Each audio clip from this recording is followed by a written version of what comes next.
మన రక్షకుడైన యేసుక్రీస్తు నామంలో మీ అందరికీ శుభాభివందనాలు తెలియజేయుచుంటున్నాను. ప్రియా దేవుని బిడ్డలారా, బాగున్నారా? ఈ రబ్బుని స్వరం వర్తమానములు ప్రతిదినము మీరు విని ఆలకించి ఎంతగానో ఆత్మీయ మేలులు పొందుకుంటున్నందుకు ప్రతి ఒక్కరికి నా హృదయపూర్వకమైన వందనాలు తెలియజేయుచుంటున్నాను. ఈ కార్యక్రమం చూస్తున్న ప్రతి ఒక్కరూ వారి ప్రార్థన విన్నపములు మాకు ఇచ్చి ఉంటున్నారు. వాటి కొరకు కూడా మేము ప్రతిదినము ప్రార్థన చేస్తూ ఉంటున్నాం. వాక్య భాగంలోనికి వెళ్దాం. దావీదు కీర్తన 31వ అధ్యాయం 19వ వచనం చదువుదాం. దావీదు కీర్తన 31వ అధ్యాయం 19వ వచనం చదువుదాం. నీ యందు భయభక్తులు గలవారి నిమిత్తము నీవు దాచి ఉంచిన మేలు ఎంతో గొప్పది. ఈ వాక్యం కొరకు ప్రార్థన చేసుకుందాం. తలలో వంచినట్లయితే ప్రార్థనలో ఏకీభవించండి. మీరు కూడా వాక్యం ద్వారా దేవుడు నాతో మాట్లాడాలని ఈ కార్యక్రమం చూస్తున్న ప్రతి ఒక్కరు కూడా ప్రార్థనలో ఏకీభవించండి. మహాపరిశుద్ధుడా, మహోన్నతుడా, సర్వశక్తిమంతుడా, సర్వాధికారి మా తండ్రి, మా దేవ, మా ప్రభా, మీకు వందనాలు, స్తుతులు, స్తోత్రాలు చెల్లిస్తూ ఉంటున్నాం. తండ్రి, వాక్య భాగంలోనికి వెళుచుంటుండగా నాయన, నేను కాదు తండ్రి, మీరు నాతో ఉండి మాట్లాడండి. నన్ను నీ యొక్క నోటిపోరుగా వాడుకోనండి. ఆత్మ సంబంధమైన గూఢమైన సంగతులు తెలియపరచమని, అలాగనే వినుచున్న ప్రతి ఒక్కరిని కూడా మీరు దర్శించండి.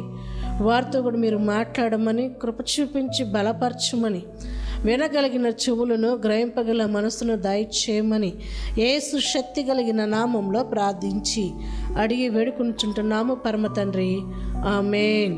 హల్లెలూయా. చదవబడిన వాక్య ప్రకారము దావీదు మహారాజు ఇక్కడ చూడండి, లేఖన గ్రంథంలో ఇక్కడ దావీదు మహారాజు ఏమంటాడు? నీ యందు భయభక్తులు. ఎవరి యందు భయభక్తులు కలిగి ఉండాలి? దేవుని యందు భయభక్తులు కలిగి ఉంటే వారికి దాచి ఉంచారు. ఎవరు? మన యేసయ్య. ఎప్పుడైతే నువ్వు దేవుని యందు విశ్వాసం ఉంచి భయముతోనూ భక్తితోనూ నడుచుకుని జీవిస్తూ ఉంటావో వారి పక్షమున గొప్ప మేలు దాచి ఉంచాడంట. హల్లెలూయా. కనుక ప్రియ దేవుని బిడ్డలారా, మొదటగా మనము దేవుని యందు విశ్వాసం ఉంచాలి, భయముతోనూ భక్తితోనూ కలిగి నడుచుకోవాలి. ఇక్కడ మనం చూసుకున్నట్లయితే ప్రార్థనలకి, సండే పూట ప్రార్థనకి పరిశుద్ధ దినము కనుక ఆ పరిశుద్ధ దినానికి రావడానికి చాలామంది వెనకడుతూ ఉంటారు. ఈరోజు ఏం వెళ్దాంలే, వచ్చే వారం వెళ్దాం, బాగా ఆరు దినాలు మరి పని చేసి అలసిపోయి ఉన్నాను కదా, ఈ దినమైనా మనం రెస్ట్ తీసుకుందాం అని చాలామంది మందిరానికి వెనకడుతూ ఉంటారు. అయితే 6 దినాలు ఉద్యోగానికి ప్రాధాన్యత ఇచ్చినట్లుగా దేవునికి ఒక్క దినము గడపలేకపోతున్నాం మనం. ఎందుకని అంటే మనం పని చేసి అలసిపోయాం, సొమ్మసిల్లిపోయాము అని అనుకుంటూ దేవుని విషయంలోకి వచ్చేసరికల్లే నిర్లక్ష్య స్వభావంగా మనము బ్రతుకుతూ జీవిస్తూ ఉంటున్నాం. ఇక్కడ మనం చూసుకున్నట్లయితే దేవుని యందు ఎవరైతే భయము భక్తి కలిగి నడుచుకుని జీవిస్తారో వారికి దేవుడు ఒక గొప్ప మేలు దాచి ఉంచారు కదా. ఎగ్జాంపుల్ మనం చూసుకున్నట్లయితే మన ఇంట్లోనే ఉంటాం. మన పిల్లలే చూడండి, ఒక్కొక్కరికి ఒక 100 రూపాయలు, ఇంకొకరికి ఇంకో 100 రూపాయలు ఇస్తాం.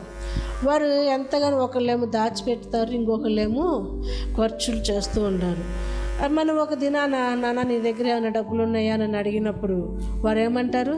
అయ్యో అమ్మ, నేను ఖర్చు చేస్తాను, అయిపోయినాయి అంటారు. ఇంకొకరు ఏమంటారు? అవి ఉండు, ఒక్క నిమిషం అని చెప్పి వారు దాచుకున్న డబ్బులు తిరిగి మనకి ఇస్తారు. అంటే డబ్బులు దాచిపెట్టినందుకు కాదు, వారికి చూడండి, మా అమ్మ మా నాన్న ఒక దినాన్ని అడుగుతారు కాబట్టి నేను వారికి అవసరమైద్దేమో, నేను ఇవ్వాలి అని ఎంత ఆశతో భక్తితో భయంతో ఉన్నారు. అదే రీతిగా దేవుడు మనము ఎవరైతే దేవుని యందు భయము భక్తి కలిగి జీవిస్తూ నడుచుకుంటామో మనకి ఒక మేలు దాచి ఉంచినాడంట యేసయ్య. అడిగినప్పుడు భయభక్తులు కలిగి దేవుని సన్నిధిలో అడిగితే ఆయన ఒక గొప్ప ఒకటే కాదు, అనేకమైన మేలులు మనకి ఇస్తూ ఉంటున్నారు. మనము మన పిల్లలకి ఒక మేలు ఒకటి అడుగుతారు, అమ్మ ఈరోజు నేను ఒక చిన్న కారు బొమ్మ కొనుక్కోవాలనుకుంటున్నా, లేకపోతే ఒక సైకిల్ కొనుక్కోవాలనుకుంటున్నాను అని ఎవరైతే మన పిల్లలు అడుగుతారో మనం వెంటనే ఏం చేస్తాం, అయ్యో నా కుమార్తె అడిగింది, నా కుమారుడు అడిగారు కాబట్టి నేను వారికి తీయాలి అని వెంటనే ఏం చేస్తాం. ఎంత ప్రేమ ఉంటే మనము వారి కొరకు ప్రయాసపడి ఎంత దూరమైనా కానీ వెళ్ళి వారి కొరకు అడిగింది తీసిస్తూ ఉంటాం. ఎందుకని? వారి మీద ప్రేమతోటి, పిల్లలు మన మీద ఉన్న అభిమానముతోటి, మన మీద ఉన్న నమ్మకాన్ని బట్టి కదా, మా అమ్మ నాకు తీసిచ్చిద్దనే నమ్మకంతో మనం కొని తెస్తూ ఉంటాం. అదే రీతిగా నువ్వు దేవుని యందు భయము భక్తి కలిగి నడుచుకుని జీవించినట్లయితే నువ్వు అడిగేది ఏదైతే అడుగుతావో రెట్టింపు దేవుడు మనకి అది అనుగ్రహిస్తూ ఉంటారు. అందుకే దేవుడు అంటున్నాడు, అడిగిన వాటికంటే ఊహించిన వాటికంటే అత్యధికంగా నేను మీకు ఇస్తాను. అందుకే మనము దేవుని సన్నిధులకు వచ్చేటప్పుడు ఏం చేయాలి? భయము భక్తి కలిగి నడుచుకోవాలి. చాలామంది చివరి ప్రార్థనలో వస్తారు, చివరి క్షణాల్లో వచ్చి అలా చివరి ప్రార్థన చేసేటప్పుడు వచ్చి ఏకీభవించి, అమ్మాయి ఈరోజు నేను ప్రార్థనకి వెళ్ళానని చాలామందిని నిర్లక్ష్య స్వభావంగా జీవిస్తూ ఉంటారు. వారి పక్షాన దేవుడు కార్యాలు చేయడు. ప్రియ దేవుని బిడ్డలారా, దేవుని సన్నిధిలోనూ ఎంతో భయము భక్తి కలిగి నడుచుకోవాలి. అందరికంటే ముందుగానే దేవుని సన్నిధికి రావాలి. నువ్వు ముందుగానే దేవుని సన్నిధిలో ప్రార్థన చేయాలి. ఈ దినము నేను నీ సన్నిధికి వెళ్తున్నాను, నన్ను నీ ఆత్మతో నింపుము, నన్ను పరిశుద్ధపరచుము, నా ప్రతి అవసరతలు తీర్చుము. అదే నేను ప్రతి నీ సన్నిధిలో ఆత్మీయ ఎదుగుదల నాకు కావాలి. ఈ దినము నాకు నీ సేవకుడి ద్వారా ఆత్మీయ ఆహారము నాకు పెట్టుము అని నువ్వు ఎప్పుడైతే సిద్ధపడి ప్రార్థన చేసుకుని దేవుని సన్నిధికి వస్తావో అప్పుడు దేవుడు నీతో మాట్లాడటానికి ఇష్టపడుతూ ఉంటున్నారు కదా. ఏదో ఆషామాషగా లేకపోతే ఆచార సాంప్రదాయాలుగా ఆదివారం వచ్చిందంటే ఏదో వెళ్తున్నాం పోతున్నాం వస్తున్నాం అనుకుంటున్నామే తప్ప మనం మాత్రము మన మనసులు మన ఆలోచనలు మార్పు లేని జీవితాలు జీవిస్తూ బ్రతుకుతూ ఉంటున్నాం. ఇక్కడ దావీదు మహారాజు దేవుని సన్నిధిలో ఎంతో భయము భక్తి కలిగి నడుచుకుని జీవించి ఉంటున్నారు కదా. దేవునికి ఇచ్చిన ప్రాధాన్యత ఎవరికి కూడా ఇవ్వలేదు. దేవుని యందు విశ్వాసం ఉంచాడు. బాలుడైన కానించి దేవుణ్ణి విడిచిపెట్టకుండా చిన్న వయసు నుండే దేవుని సన్నిధిలో ఎదిగాడు కాబట్టి దేవుని విడిచిపెట్టలేదు. మరి మనము ప్రతి దినము దేవుని వాక్యాన్ని వింటున్నాము, ఆయనను పాటలు పాడుతున్నాము, ఆయనను స్తుతిస్తున్నాము. కానీ ఆదివారం అయ్యేసరికల్లా దేవుని సన్నిధికి వెళ్ళడానికి మనము వెనకాడతాము. మన అలవాట్లు మాత్రం అలానే ఉంటాయి, కానీ దేవుడు అనేది భయం లేకుండా ఇష్టానుసారంగా తినుచు ఇష్టానుసారంగా బ్రతుకుతూ ఉంటున్నాము. ఎప్పుడైతే నువ్వు దేవుని యందు విశ్వాసంతో భయము భక్తి కలిగి నడుచుకుంటావో మనం చూస్తూ ఉండాలన్నమాట. మన యేసయ్య మనల్ని పరిశీలన చేస్తూ ఉంటున్నాడు. నా కుమార్తె ఏ విధంగా ఉంది, నా కుమారుడు ఏ విధంగా జీవిస్తున్నాడు కదా. మన పిల్లలు మనం గమనిస్తూ ఉంటున్నాం. వీడు చదువుతున్నాడా లేదా, వీడేం చేస్తున్నాడు, వీడు ఎక్కడికి వెళ్తున్నాడు, ఈ కుమార్తె నా కుమార్తె ఏం చేస్తుంది అని తల్లిదండ్రులుగా ఒక కనిపెడుతూ ఉంటారు బిడ్డల విషయంలో. అదే రీతిగా యేసయ్య మనల్ని కూడా కనిపెడుతూ ఉంటారు, ఆయన సన్నిధికి ఏ విధంగా వెళ్తున్నాము. అందుకే ప్రసంగి 5:1 అంటున్నారు, నీవు దేవుని మందిరంలోకి పోయినప్పుడు నీ ప్రవర్తన జాగ్రత్తగా చూచుకునుము. మనం ఏ రీతిగా దేవుని సన్నిధికి వస్తున్నాము, ఏ రీతిగా దేవుని సన్నిధిలో గడుపుతున్నాము, ఏ రీతిగా నువ్వు దేవుని సన్నిధిలో ఆరాధన చేస్తున్నావు ఒక్కసారి మనం పరిశీలన చేస్తాం. దేవుడు అంటే ఆషామాషగా కాదు, అడిగిందల్లా ఇచ్చేస్తాడులే, ఏమైందిలే ఒక వారం కూర్చుంటే ప్రార్థన చేస్తే ఇస్తారనే నమ్మకంతో ఉన్నవారు చాలామంది ఉంటారు. అవసరాలకి తీర్చేదే కాదు దేవుడు. మనము దేవుని సన్నిధిలో ఎంతగా ప్రార్థన చేస్తున్నాము, ఎంతగా ఆరాధిస్తున్నాము, ఆయన సన్నిధిలో ఏ విధంగా నడుచుకుంటున్నాము, జీవిస్తున్నాము అని మనం పరిశీలన చేసుకోవాలి. ఒక్కసారి దావీదు దేవుని యందు విశ్వాసమే కాకుండా భయము కలిగి, భక్తి కలిగి, ప్రార్థనలోను మరి ఎడతెగగా దేవుని సన్నిధిలో ఎల్లప్పుడూ ప్రార్థన చేస్తూనే ఉంటున్నాడు. ఎంత విశ్వాసము, ఎంత నమ్మకము. ఆయన రాజ్యాన్ని పరిపాలించే రాజు అయినప్పటికీ కూడా అవన్నీ ప్రక్కన పెట్టేసి దేవుని సన్నిధిలో ప్రార్థన చేస్తూ ఉంటున్నాడు. దినానికి ఎన్ని మార్లు? 7 మార్లు దేవుని స్తుతిస్తూ, ఆరాధిస్తూ, గణపరుస్తూ ఉంటున్నాడు. ఏ చిన్న సమస్య వచ్చినా తండ్రితో చెప్పుకుంటున్నాడు. మరి మనము మన ఇష్టానుసారంగా తినుచు, త్రాగుచు, సుఖిస్తూ, లోకానుసారంగా జీవిస్తూ, బ్రతుకుతూ సమస్య రంగాల్లో దేవుడి దగ్గరికి వస్తాం. దేవా, నాకు ఈ సమస్య తీసివేయము, నాకు ఈ బాధలు తీసివేయము, ఈ రోగం నాలో నుంచి తీసివేయమనని అప్పుడు దేవుని సన్నిధిలో కూర్చొని ప్రార్థన చేస్తూ ఉంటాం.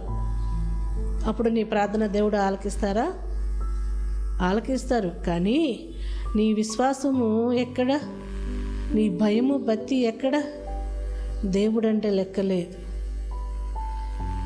దేవుడు అంటే ఏదో అలా వస్తాడు, అలా వెళ్ళిపోతాడు, అడిగిందల్లా ఇస్తాడు, వెళ్ళిపోతారు అన్నట్టుగా దావీదు దేవుని యందు విశ్వాసం ఉంచాడు కాబట్టి మనకి ఇవ్వాల్సిన దీవెనలన్నీ కూడా దాచి ఉంచాడంట. హల్లెలూయా. చూడండి, లేఖన గ్రంథం, పరిశుద్ధ గ్రంథంలోని చదవబడిన రీతిగా 31వ దావీదు కీర్తన 19వ వచనంలో, నీ యందు భయభక్తులు గలవారి నిమిత్తము. ఎవరి నిమిత్తము? దేవుని యందు ఎవరైతే భయము, భక్తి కలిగి జీవిస్తూ నడుస్తూ ఉంటారో వారి నిమిత్తము నీవు దాచి ఉంచిన మేలు ఎంతో గొప్పది కదా. మన పిల్లల కోసం బయటికి వెళ్ళిన వారు ఏం చేస్తారు? తల్లిదండ్రులు కానీ, మన ఇంటి వారు, పెద్దవారే కానీ, ఎవరైనా కానీ బయటికి వెళ్ళి వచ్చేటప్పుడు అమ్మో పిల్లలు ఇంట్లో ఉన్నారు కనుక వారు తినడానికి కానీ, లేకపోతే వాళ్ళకి ఏదైనా అవసరమైనయో కొనుక్కొచ్చి వాళ్ళకి సర్ప్రైజ్ చేస్తూ ఉంటారు. అడగకుండానే అన్నీ తెచ్చిపెడుతూ ఉంటారు.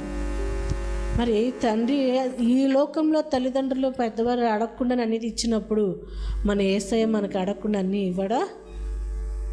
ఇస్తాడు. నువ్వు ఎప్పుడు ఆయనకి ఇష్టంగా జీవించినప్పుడు, ఆయన సన్నిధిలో నువ్వు భయభక్తులు కలిగి జీవించినప్పుడు ఆయన నువ్వు అడగకముందే అన్నీ నీకు దయచేస్తూ ఉంటారు. హల్లెలూయా. కనుక ప్రియ దేవుని బిడ్డలారా, అదే మనము అధ్యాయంలో చూసుకున్నట్లయితే 24వ వచనమును, యెహోవా కొరకు కనిపెట్టువారులారా మీరందరూ మనసున ధైర్యము వహించి నిర్భరముగా నుండుడి. యెహోవా కొరకు కనిపెట్టువారులారా అంటున్నారు ఇక్కడ. మనం ఎప్పుడైతే దేవుని యందు భయము, భక్తి కలిగి నడుచుకుని జీవిస్తూ ప్రార్థనలోని ఎడతెగగా ఉంటామో, నేను చాలామంది అంటూ ఉంటారు, అయ్యా నేను సంవత్సరాల తరబడి ప్రార్థన చేస్తున్నాను, నెలల తరబడి ప్రార్థన చేస్తున్నాను, కన్నీరు విడుస్తున్నాను, ఉపవాసాలు ఉంటున్నాను, కానీ నా జీవితంలో ఏది కూడా మేలు జరగలేదు, నా బాధలు పోలేదు, నా కష్టాలు పోలేదని చాలామంది అంటూ ఉంటారు. అంటే భయభక్తులు కలిగి ఉండటమే కాదు, దేవుని యందు విశ్వాసం ఉంచాలి. ఇక్కడ చూసుకున్నట్లయితే చదవబడిన లేఖనం ప్రకారం అయితే యెహోవా కొరకు కనిపెట్టుకోవాలి. మొదటిది ఏంటిది? దేవుని యందు భయము, భక్తి కలిగి జీవించాలి. రెండోది వచ్చేసరికలా యెహోవా కొరకు కనిపెట్టాలి, ప్రార్థన చేయాలి, కనిపెట్టాలి. ఇక్కడ మొదటగా మనం ఏం కనిపెడుతున్నాము? వాళ్ళు ఏం చేస్తున్నారా, వీళ్ళేం చేస్తున్నారా, వాళ్ళు ఎవరితో ఆయన మాట్లాడుతున్నారా, వీళ్ళేమైనా తప్పులు చేస్తున్నారా, వీళ్ళేమైనా ఎవరితో తిరుగుతున్నారు, ఇలాంటి చెడు ఆలోచనలు కలిగి చెడు స్వభావంతో ఇలా జీవిస్తూ వారి కొరకు కనిపెడుతూ ఉంటారే తప్ప నిజమైన దేవుని కొరకు ఎవరు కూడా కనిపెట్టడం లేదు ఈ దినాలలో. ఎందుకంటే సాతానుగాడు పొంచుకుని ఉంటున్నాడు మనతోని. ఎవరిని మృంగుదుమా, ఎవరు దొరుకుతారా నా చేతికి, వారిని మృంగుదుమా అన్నట్టుగా మనము ఎప్పుడైతే లోకాశలతో జీవిస్తూ బ్రతుకుతూ ఉంటామో అప్పుడు సాతానుగాడు ఏం చేస్తాడు? మనల్ని మృంగుతాడు. మనలో చెడ ఆలోచనలు కలిగిస్తాడు, చెడ తలంపులు కలిగిస్తారు. నీ ఆలోచనలు ఏదైతే ఉంటాయో, నీ తలంపులు ఏదైతే ఉంటాయో వాటి ప్రకారంగా నడుచుకుంటావే తప్ప ఎవరో చెప్పారు ఎవరో చేశారనేది కాదు. కానీ చాలామంది ఏమంటారంటే, అదిగో తనకు చెప్పడం వల్లే నేను ఈ రీతిగా మారాను, నా స్నేహితుడే చెప్పాడు, నా స్నేహితురాలే చెప్పారు ఈ విధంగా ఉండు, ఈ విధంగా నడుచుకో అని. అంటే స్నేహితులకు ఇచ్చిన విలువ తల్లిదండ్రులకి ఇవ్వలేము, మొదటిగా మనం దేవునికి ఇవ్వలేని పరిస్థితిలో జీవిస్తూ బ్రతుకుతూ ఉంటున్నాం. ఈ దినం నుంచి మన జీవితాలు మార్చుకుందాం, మన తలంపులు మార్చుకుందాం, మన నడవడికి మార్చుకుందాం. ఏమైనా ఒకవేళ దాగి ఉన్న పాపాలు కానీ ఆలోచనలు కానీ తీసివేసి నూతన జీవితంలోనికి అడుగు పెడదాం. సంవత్సరం అంతయో దేవుడు మనల్ని కాచి కాపాడినాడు. ఈ నూతన సంవత్సరంలోనైనా నేను దేవుని బిడ్డగా నడుచుకోవాలి, జీవించాలి, మార్పు చెందాలి అని మనం ఒక తీర్మానం తీసుకొని దేవుని సన్నిధిలో మనము నడిచి జీవించినట్లయితే దేవుడు మనకు ఒక గొప్ప మేలు ఇవ్వబోతూ ఉంటున్నాడు. కనుక దేవుడు ఈ వాక్యాన్ని దీవించి ఆశీర్వదించునుగాక. ఆమేన్. తలను వంచండి, ప్రార్థన చేద్దాం. మహాపరిశుద్ధుడ, మహోన్నతుడ, సర్వశక్తిమంతుడ, సర్వాధికారి యగు మా తండ్రి, మా ప్రభువా, ఈ వాక్యం ద్వారా మీరు నాతోనూ నీ కుమారులతో వింటున్న ప్రతి ఒక్కరితో మీరు మాట్లాడినందుకు వందనాలు, స్తుతులు, స్తోత్రాలు చెల్లిస్తూ ఉంటున్నాం. యెహోవా యందు భయభక్తులు కలిగి ఉండుట జ్ఞానానికి మూలము. అలానే నీ సన్నిధిలో ప్రభువా జ్ఞానం కలిగి, భయము కలిగి, భక్తి కలిగి నడుచుకుని జీవించినట్లుగా మమ్మల్ని ఆయతపరచమని అడుగుచూ ఉంటున్నాం. ప్రతి నిత్యము నీ సన్నిధిలో గడపాలి ప్రభువా. దావీదు మహారాజు దినమునకు 7 మార్లు ప్రార్థన చేసిన రీతిగా మేము కూడా మీ సన్నిధిలో ఆ రీతిగా ప్రార్థన చేయలాగున మమ్మల్ని బలపరచమని అడుగుచూ ఉంటున్నాం. అలానే తండ్రి, కనిపెట్టువారుగా నీ సన్నిధిలో మేము జీవించాలి. నీ సన్నిధిలో ఏ విధంగా కనిపెట్టాలో మీరు మాతో నేర్పించమని అడుగుచూ ఉంటున్నాం. మీకు వందనాలు, స్తుతులు, స్తోత్రాలు నాయనా. ఈ సంవత్సరం అంతా మమ్మల్ని కాచి కాపాడి ఈ నూతన సంవత్సరంలోకి మమ్మల్ని అడుగు పెట్టుచున్నందుకు కూడా మీకు వందనాలు, స్తుతులు, స్తోత్రాలు చెల్లిస్తూ ఉంటున్నాం. నాయనా, వినుచున్న వారిని మీరు జ్ఞాపకం చేసుకోనండి, వారిని మీరు దర్శించండి, వారితో మీరు మాట్లాడండి. ఎవరైతే బలహీనంగానో, అనారోగ్యంతోనూ, సమస్యలతోనూ, ఇబ్బందులతోనూ, రోగాలతోటి ఉన్నారో వారందరి కొరకు కూడా ప్రార్థిస్తూ ఉంటున్నాను.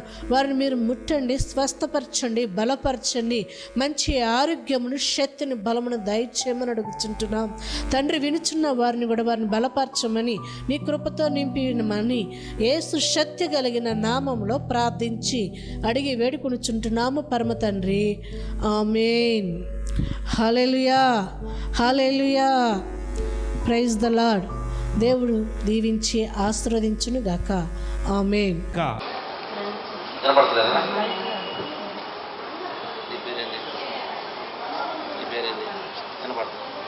ఇప్పుడే ప్రభువా నీ బిడ్డ కొరకు ప్రార్థన చేస్తున్నా.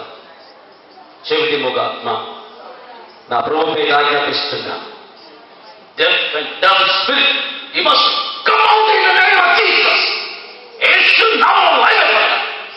తండ్రి, ఇప్పుడే ఈ బిడ్డలతో ప్రార్థన చేస్తున్నాను.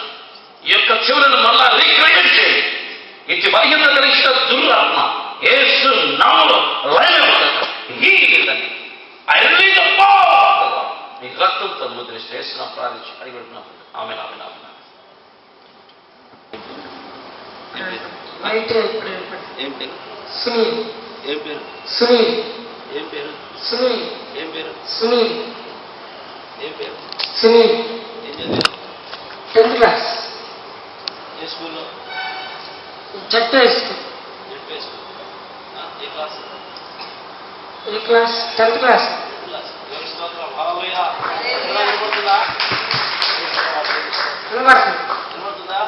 ఎప్పటి నుంచి బాధపడుతున్నావు? చిన్నప్పటి నుంచి చెవుడు. హల్లెలూయా. చిన్నప్పటి నుంచి చెవుడు అంట. దేవుడు ఇప్పుడే ప్రేయర్ చేయగా దేవుడికి కార్యం చేస్తున్నాడు. వినపడుతుందా అయ్యా? చక్కగా ఏం చదువుతున్నావు? Photoshop design. ఎక్కడ? Rentapal flower district. Rentapal flower district. Rentapal. Ninth చదివా? 10th. 10th చదివి చేస్తున్నావా? వాణి. దేవుని స్తోత్రం. హల్లెలూయా, హల్లెలూయా. చెప్పు ప్రభువుని మహిమపరుస్తాం. దేవా, ఇప్పుడు చేసిన కార్మిక వందనాలు. ఇప్పుడు దీవిస్తున్నాను, ఆశీర్వదిస్తూ చేస్తున్నాం, ప్రార్థించి అడిగి పెడుతున్నాం. ఆమేన్ ఆమేన్ ఆమేన్. ప్రియా దేవుని బిడ్డ, చిన్నటి నుండి తనకి వినపడటం లేదు. ఇప్పుడు ప్రేయర్ చేయగా దేవుడు అద్భుతముగా తన చెవులు ఓపెన్ చేసినాడు. నా ప్రభుకే మహిమ కలుగునేగాక. ఆమేన్. దేవాన్ని విడుదల ప్రార్థిస్తున్నాడు. వీళ్ళు దీవిస్తూ ఆశ్రయం చేసిన ప్రార్థన నా ప్రభుపై దాకిస్తున్నాను. హల్లెలూయా. యేసు నామములో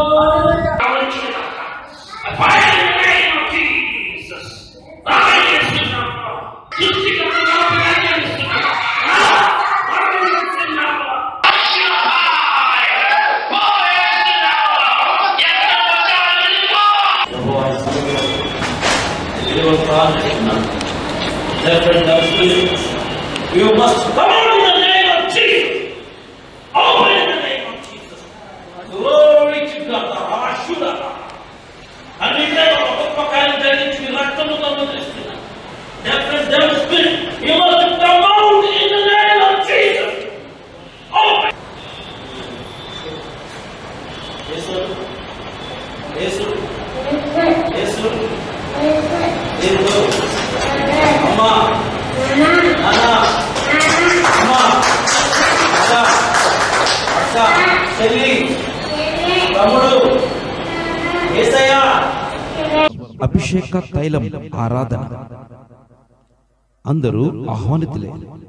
స్థలం మన గుంటూరులో అభిషేక తైలం ఆరాధన. అందరూ ఆహ్వానితులే. స్థలం లూథరన్ ప్రైర్ హాల్, 3 బొమ్మల సెంటర్, నగరం పాలెం, గుంటూరు. స్థలం లూథరన్ ప్రైర్ హాల్, 3 బొమ్మల సెంటర్, నగరం పాలెం, గుంటూరు. రబ్బుని స్వరం వారి అభిషేక తైలం ఆరాధన. సమయం ఉదయం 10 గంటల నుండి 1 గంట వరకు, సాయంత్రం 6 గంటల నుండి 9 గంటల వరకు. ప్రార్థనలో ఎదగలేకపోతున్నారా? పరిశుద్ధాత్మ అభిషేకం కొరకు ఎదురు చూస్తున్నారా? స్వస్థత కొరకు ఎదురు చూస్తున్నారా? సమస్యలు వెంటాడుతున్నాయా? మన సమస్యలన్నిటికీ ఒకే ఒక్క పరిష్కారం, ప్రార్థన. రండి, అభిషేక తైలం ఆరాధన. అందరినీ ప్రేమపూర్వకంగా ఆహ్వానిస్తున్నారు. అభిషేక తైలం ఆరాధన తేదీ జనవరి 14వ తారీఖున 2025, అనగా 2వ మంగళవారం. స్థలం లూథరన్ ప్రేయర్ హాల్, 3 బొమ్మల సెంటర్, కలెక్టర్ ఆఫీస్ రోడ్, నగరం పాలెం, గుంటూరు. సమయం మా మొదటి ఆరాధన ఉదయం 10 గంటల నుంచి 1 గంట వరకు, మరియు సాయంత్రం 6 గంటల నుండి 9 గంటల వరకు. అనారోగ్యంతో బాధపడుతున్నారా? సమస్యలతో ఇబ్బంది పడుతున్నారా? ఎవరికి చెప్పుకోలేని బాధలు నిన్ను వెంటాడుతున్నాయా? సాతాను శక్తులతో పీడించబడుతున్నారా? స్వస్థత కొరకు ఎదురు చూస్తున్నారా? అయితే రండి, మీ సమస్యలన్నిటికీ ఒకే ఒక పరిష్కారం, ప్రార్థన. రండి, మీ సమస్యల కొరకు పాస్టర్ పి అనిల్ కుమార్ గారు వ్యక్తిగతంగా వచ్చిన ప్రతి ఒక్కరికి ప్రత్యేకమైన ప్రార్థన చేసేదారు. ఆహ్వానించువారు బ్రదర్ నాని గారు మరియు బ్రదర్ పి ఎబెనేజర్ పాల్ గారు. స్తుతి కలుగునగాక. ఏమైందమ్మా నీకు? బాగా తలనొప్పి, మెల్ల నొప్పులు, షుగర్ ఉంది, బేబీ ఉంది, గ్యాస్ ట్రబుల్ ఉంది. నడవగలుగుతున్నావా నువ్వు? కర్ర వేసుకుంటేనే నడుపుతాను. కర్ర వేస్తే నడుస్తావు, లేకపోతే నడవలేవు. మోకాలు నొప్పులు ఉన్నాయి, 2 మోకాలు, నడుము నొప్పి కూడా. స్తుతి కలుగునగాక. తండ్రి, ఇప్పుడే ప్రభువా నేను తండ్రి సూర్యకాంతి రక్తముగా మార్చండి. యేసు నామములో కలువ రక్తం మార్పు చెందునుగాక. మీ రక్తం ఇప్పటికి అంతకా శక్తులు అయిపోస్తే నా ప్రార్థించి మీ రక్తాన్ని ఇప్పటికి ఇస్తున్నాం తండ్రి. Amen amen. యేసు రక్తమే స్తుతి కలుగునగాక.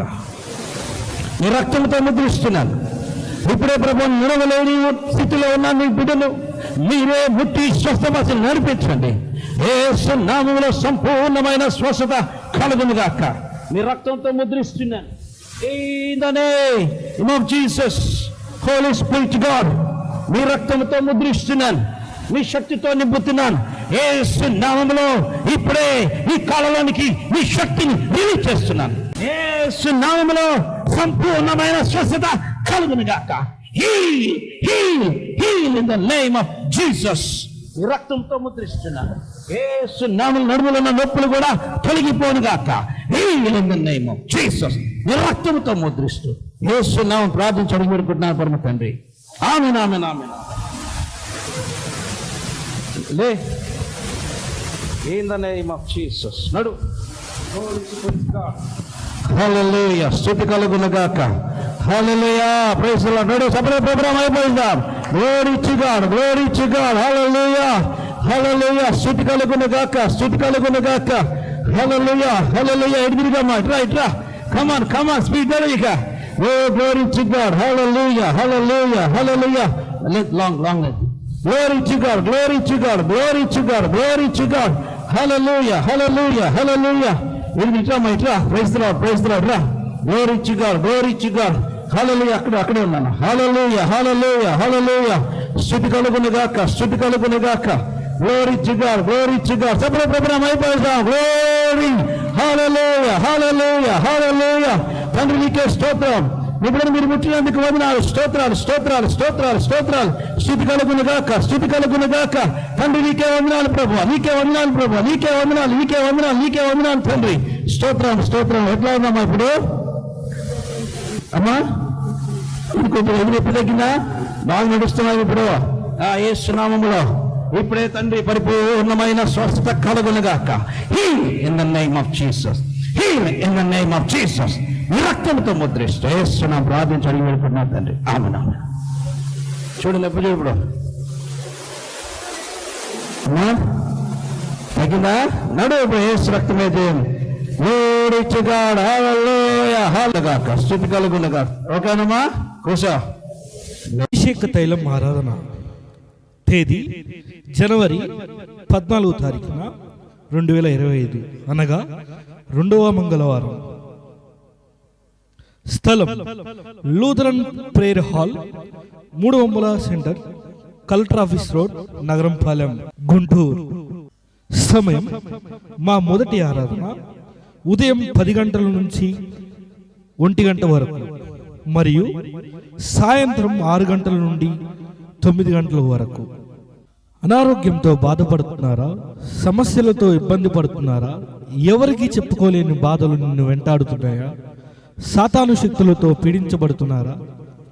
స్వస్థత కొరకు ఎదురు చూస్తున్నారా? అయితే రండి. మీ సమస్యలన్నిటికీ ఒకే ఒక పరిష్కారం, ప్రార్థన. రండి. మీ సమస్యల కొరకు పాస్టర్ పి అనిల్ కుమార్ గారు వ్యక్తిగతంగా వచ్చిన ప్రతి ఒక్కరికి ప్రత్యేకమైన ప్రార్థన చేసేదారు. ఆహ్వానించువారు బ్రదర్ నాని గారు మరియు బ్రదర్ పి ఎబినేజర్ పాల్ గారు. మోకాళ్ళ నొప్పులు ఉన్నాయా ఇప్పుడు? ఉన్నాయి. బెల్ట్ వేసావు? 2 మోకాలు బెల్ట్ వేసావు? అవి లేకపోతే నడవలేదు. ఆపరేషన్ చేయాలన్నారు. మోకాళ్ళు మార్పించుకోమంటే బెల్ట్లు వేసుకొని తిరుగుతున్నాను. ఆపరేషన్ చేయాలన్నారు, మీ బెల్ట్లు వేసుకుంటే నడుస్తావు, లేకపోతే నడవలేను. ఎక్కువసేపు నొప్పులు వచ్చేస్తాయి. ఎప్పటి నుంచి బాధపడుతున్నావు? ఎట్లాగా? 4 సంవత్సరాలు. 4 సంవత్సరాల నుంచి బెల్ట్ వేసుకుని నడుస్తున్నావు. బెల్ట్ అయితే 2 నెలల నుంచి బెల్ట్ వేస్తున్నా, 4 సంవత్సరాలు బాధపడుతున్నావు. ఓకే, ప్రార్థన చేస్తాం. స్తుతి కలుగును గాక. కృపగల తండ్రి, దయగల దేవా, నీ ఘనమైన పాదములకు వందనాలు, స్తోత్రాలు చెల్లిస్తున్నా తండ్రి. సమయాన్ని బిడ్డ కొరకు ప్రార్థన చేస్తున్నాను. ఇట్టుబడి ఎదుగలిసిన దురాత్మ నా ప్రభుపేడాగ్ని పట్టుకున్నా యేసు నామములో. ఇట్టుబడి ఎదుగలిసిన దురాత్మ నా ప్రభుపేడాగ్ని ఇస్తున్నాను యేసు నామములో.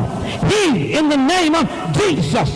యేసు నామములో సంపూర్ణమైన స్వస్థత కలుగును గాక. ఈ బెల్ట్ వేసిన ఇప్పుడే నీ నామమును రిలీజ్ చేస్తున్నానయ్యా. పరిపూర్ణమైన స్వస్థత కలుగును గాక. నీ రక్తంతో ముద్రిస్తూ యేసు నామమున ప్రార్థించడం కోరుకుంటున్నాను తండ్రి. ఆమేన్, ఆమేన్, ఆమేన్. చూడరా